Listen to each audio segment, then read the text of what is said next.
Hello, everyone. Happy Monday. Oh my gosh, time flies when you're having fun, right? It is Monday, August. We are officially in the final month of summer, right? And welcome to another episode of Samara Keeps It Real Estate, where you get to ask me anything that you want. A Q&A session, quick 15 minutes of real estate facts, no fluff, real answers, real talk. Don't be afraid to ask me anything. Like I said, we have people that fill up my Qs, my DMs, and I want to share it to make sure you guys stay educated and informed. And I love how you guys are reaching out. I even love the follow-up questions after I'm already offline to be able to get those for you. The format remains. We try to make sure we cover stuff for our buyers, our sellers, a little bit for our investors. If we have time, we hit up our commercial pieces, and we try to talk every once in a while about agents who are trying to break into the industry. That might be a separate segment because I get quite a few of those in the inbox in regards to what do I do? How do I get in it? Is it even a good idea to get in it? Who wants to be an agent right now? So if you're thinking about it and have questions, feel free to still ask and make sure that we can navigate that for you as well. No question is too stupid. No such thing, guys. No such thing. Really. No such thing. But I want you to feel free and have a safe space or someplace you can go to just kind of ask questions to someone who's been in the industry for quite some time. I feel like I've seen it all, but then you've seen new stuff every day too. So I've been in the industry for about 20 plus years. And it's like Christmas every day. You learn something new every single day. So if I can share knowledge with you guys and let you know there's a source out there to help you, then we got you. And that's where we're at. All right. So first up, our question for our buyers. Okay. My buyers, I love you guys. I know you guys are going through it right now between the industry in general, but you are not alone. If you are not working with somebody that you feel comfortable with, asking questions and being able to get things done, you have a home for that. All right. So make sure you reach out. Question is, we found a home we really like, but there's a musty smell in the basement. Should we walk away? So, okay. I mean, that's a really good question because ultimately for my first time home buyer, sometimes it's your first time walking into a house. It's going to be one of the biggest investments that you ever make. And one of the things I'm going to say is I implore you to get an inspection. If they're like, hey, we're going to waive it so we can get our offer accepted, you can waive it, but be very clear that that means you're waiving it as a contingency, meaning that you're not going to let it be the reason why you walk away if you're willing to make that one of the exclusions. But as a first-time home buyer, you should add limits in there in regards to that kind of bold statement. So if your agent's advising you to just say, don't do one and then actually don't do one, make sure you ask more questions because you should be saying limited inspections to structural, environmental, big ticket items, major mechanicals, things like that. And it doesn't mean you're not going to do one. You should still definitely do one. Just make sure that you're able to ask the questions that you need to so you're walking into their eyes wide open. So you love the house. Everything about it seems great, except something seems a little bit off in the basement. It could be a smell, but there could be any litany of reasons why you have that smell, right? It could be because there's actually an issue. It could be because of just poor maintenance or it's been vacant for a really long time. So it's just musty, needs to be aired out, but that'll be discovered and hopefully unearthed during an actual inspection. So hence the reason to have one and be able to ask the questions to help you navigate that. And I always say, encourage you guys to make sure you're using that professional. Okay. So you're paying for a home inspection, but basically you're kind of buying insurance to say like, these people have vetted it, a professional, to help you get an idea of what it actually is. Right. So it could be something simple, something bigger, but ultimately you'll have the answer to yourself versus just assuming that you know what it is, because a lot of times we don't know what anything is. So we get some more details around it. Hey, thanks for jumping on. So that is the reality of that. So that's a great question. We can fall in love with the house so many times and just have a feeling like there's something else going on. So a lot of times the inspections can help calm our fears, and also sometimes they can make them more nervous because you see a litany of things that are noted on the home inspections. Guys, we talked about this before. They're not designed to make you go back and ask for a price adjustment or anything like that, unless it's warranted, right? Like unless you needed it, it wasn't something that you saw, it's going to be very expensive for you, and then you want to vet that. But it's designed as a homeowner to think about the things that you're going to be up against once you walk into that house. Is the water heater super old? Are there things going on that you need to know about? There's going to be, hi, thanks for jumping on. There's quite a few things you want to make sure that you are very eyes wide open. So the report's going to be there to help you. And then in-house, like if you guys are working with us, you already know that I have a in my pocket general contractor who occasionally, if we're worried about like high level, what would this cost us? Should we ask for it? Then we go ahead and ask for it, and we kind of pick his brain what that looks like. So another little tidbit, if you're working with our family over here at Porter Plus, you got aces in the pocket. So have no fear. They're designed to help you. And when you have questions, we navigate it. So my home buyers that are out there getting home inspections or falling in love with houses, you know, we can definitely get through the process of that. So stay optimistic. Just because you smell something or see something doesn't mean it's the end of the world. And in reality, if you ask a contractor, everything is fixable for a price. Okay. Keep that in mind. The question is, how much? How much will it cost me? But it can be fixed. It can definitely be fixed. So hopefully that helped my buyer. Again, I love these questions, guys. You guys are great. All right. So for my seller question, okay. I know you guys have heard this, and there's always a trend. Some of you guys are looking at TikTok, Instagram, Facebook, you look at all the beautiful houses, what color most of them are.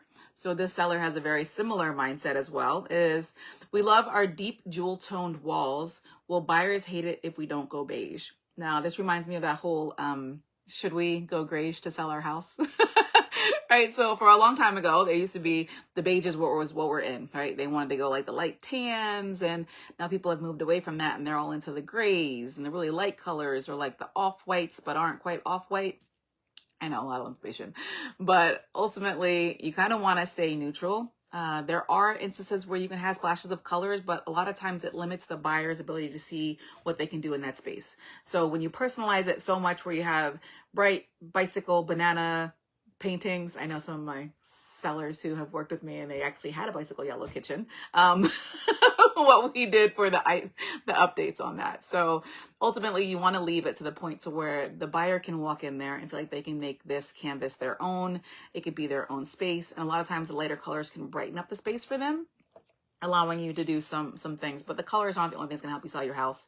And also in key rooms, right? So you don't have to paint your whole entire house, but like some of your main areas that are kind of important, you might want to consider making that a little bit more neutral friendly, right? If that's the right word for it. So I hope that helps. But that does help houses sell faster. It does help the photography look almost 40% better when it's fresh and bright, and you know, bold doesn't always do so well in photos. All right. So you got to keep that in mind too. Unless the trend is done right. So for my TikTokers, and if you're loving it and you can do it just right, then let's get at it. But other than that, that's not a real thing. Another seller question, because it bordered my investor question and I really loved it. You guys are really getting out there, making me think about stuff. So I love it. But the question was, is my house an asset or a liability? Okay, so like I love these questions because I want to rewind for a second. An asset is just something that puts money in your pocket, right? A liability is something that takes money out of your pocket. So usually your primary residence isn't, because you're paying on things. So it doesn't quite give you that vibe. But if you're going to be, unless you leverage it, like you're leveraging it, like if you're renting out the basement, or if you're short-term rentaling it, then we can kind of talk how you're on that gray line. But when you're talking liability, about your taxes, your maintenance, your repairs, costs like that, those are giving me definite liability vibes. But again, it's all going to be how you leverage it. But traditionally, your primary home that you're paying out on and living in isn't necessarily, until you sell it. So your asset. So that's something to keep in mind as well. All right. Man, guys, the time flies when we have fun, because I love these things. And one of the questions that I want to make sure I get in is always floating around. I know you guys are watching the rates. You guys are figuring out what your next move is. The question is, should I keep waiting for the rates to drop as my smartest move? And I've told you guys this a million times. I know that it might seem like it's a good idea because there's a trend that says, wait. They are moving down a little bit, but at the same time, as they move down, the competition is going to get tougher, right? More buyers are going to come out because they're all thinking kind of the same thing. So when you look at it, a 7% mortgage today on a $400,000 house could be better, right, than a 5% rate on a $450,000 bidding for home later. Right? So do you want to enter the world of full competition, bidding wars, go way up there and hope that you save a little bit? Or do you want to find the house that you like, that works for you, leverage that the numbers work for you, and back into it that way? right? So keep those things in mind, because ultimately you want to buy when the time is right for you, when everything aligns, when it makes sense.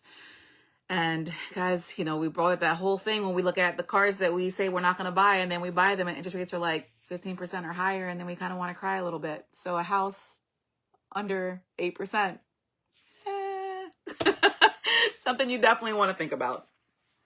So hopefully that answered the question regarding the liability. You guys are really giving me some good Mythbusters over here, because I love it.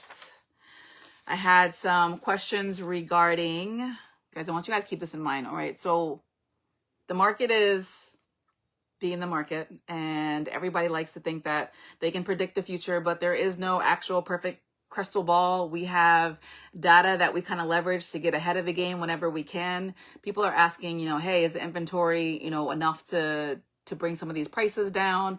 And in some areas it is, but it's not a blanket statement for everywhere. East Coast is still holding it down, so keep those facts in mind. I want you guys to feel real fluid about the fact that at the end of the day, a house is only worth what somebody's willing to pay for it, right? So if it's the house for you and it hits all your buttons, then that's the way to go, right?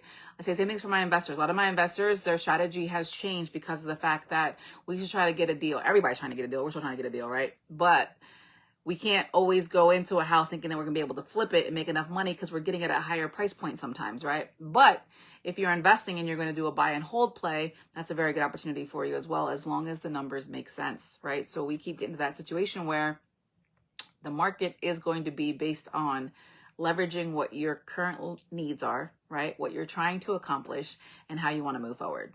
So whether you're buying a house for the first time and you want to understand the market a little bit better, if you want to make sure you're getting the right help that you need, if you're, want to be able to ask questions that you need, DM me, I'm ready, right? We can help you vet that process. We have some really good lenders in our pocket to help you navigate the world of getting you approved. And if you're not approved yet, how to get you there, right? The steps to put you in place for you. So you're not alone. Homeownership is in your future. Should that be something that you want? Okay.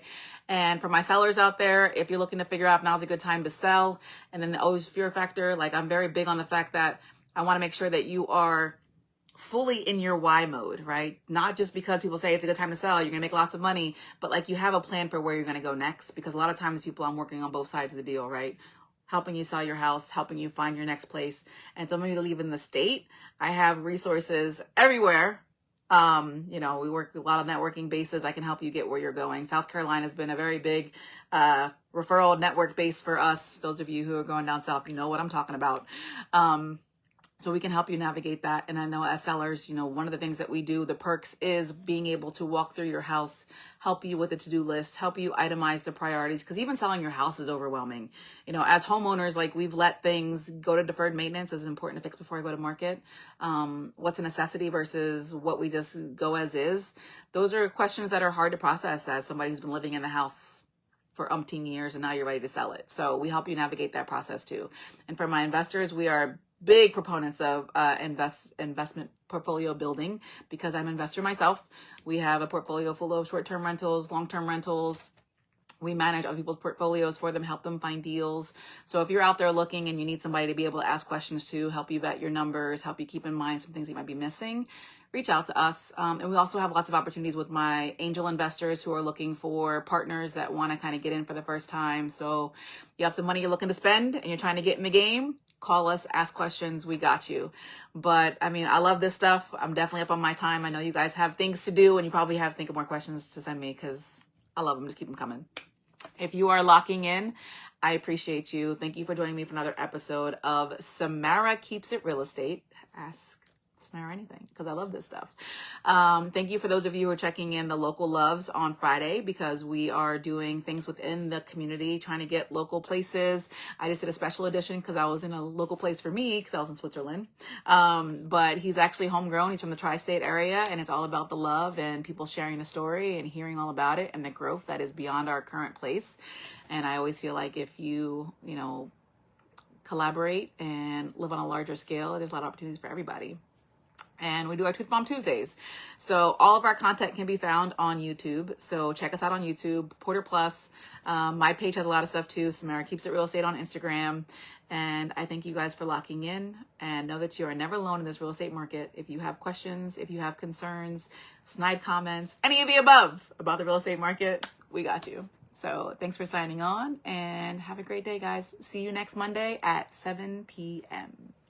Bye.